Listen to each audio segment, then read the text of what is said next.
In a world full of noise, requirements, deadlines, and group chats na walang nagre-reply, minsan the hardest thing is to simply understand each other. Meet the section, values.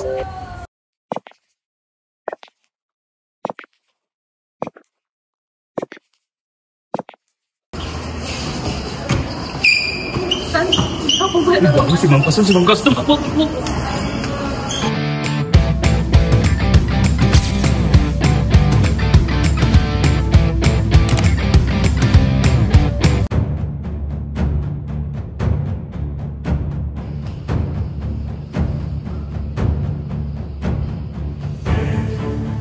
Okay class, may essay tayo ngayong araw. Ma'am, essay po? Oo anak, essay. Ma'am, 1,000 words po ba? Oh, good idea, anak. Yes, class, 1,000 words. Ha? Bakit? Ma'am, Friday po deadline?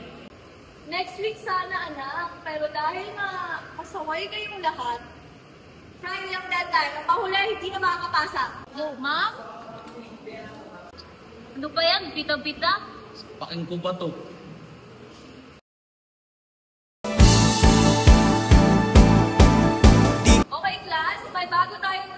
Ngayon, ang pangalan niya ay si Wajid Batong Bakal. Welcome to siya ng Payapa. Pwede bang umibig nang hindi nasasaktan? Pwede bang pigilin ang pusong nagmamahal? Nangangarap na sana'y malaya ka, di makatulog sa gabi. Hi, morning.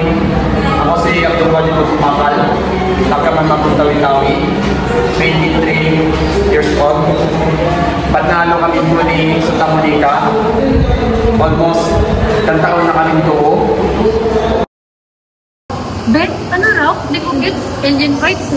Pero kenda pogi siya. Kaya Ang pogi siya!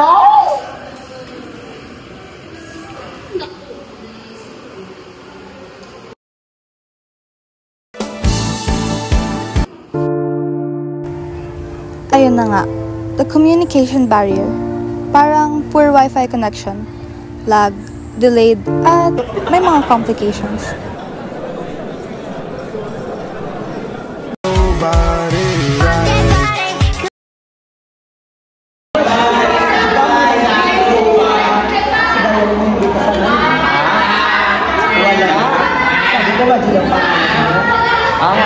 Wajid pangalan ko.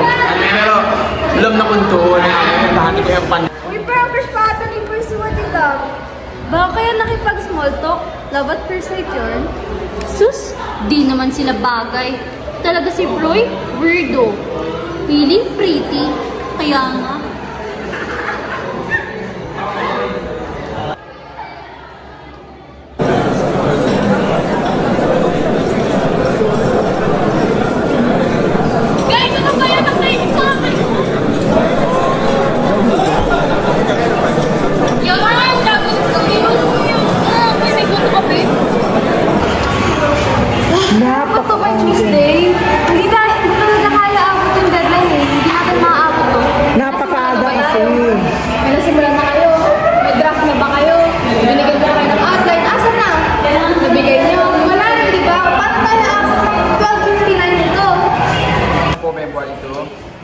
So, parang ko po ay answeran to. Paano ba naman magkakaintindihan? Ang ingay ng speaker ni Zinea. Kaimo, Jejemon. Kahit patayin naman ni Zinea, hindi pa rin natin maintindihan si Wajid.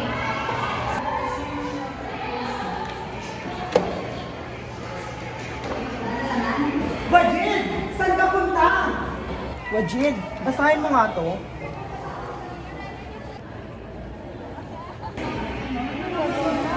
Everyone, classmate, makinig kayo. May idea naman pala si Wajid about sa paperworks natin. Yung website ni Wajid na ginamit para maunawaan natin siya. Pwede ba i-try?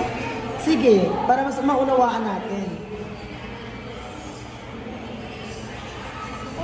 Turns out, so may draft na pala tayo na pwedeng gawin. Ayos baka mas magaling pa yan sa inyo. Guys, okay na ako. Enough na this drama. Let's start editing na. At saka mag-reply na rin kayo sa GC. Gustuhin ko man, pero ang internet sa bahay, kasar. Ay, guys, medyo naglalang kayo kasi feel ko malakas yung ulan ngayon. Kaya guys, ngayon na lang tayo mag-meeting para wala lang tayong meeting mamaya via Google Meet. Turns out, communication isn't just about words. It's about effort, empathy, at konting stable na Wi-Fi connection. And just like that, the barriers fell. Kasi minsan, hindi mo kailangan maging magaling magsalita. Kailangan mo lang marunong makinig para makaintindi.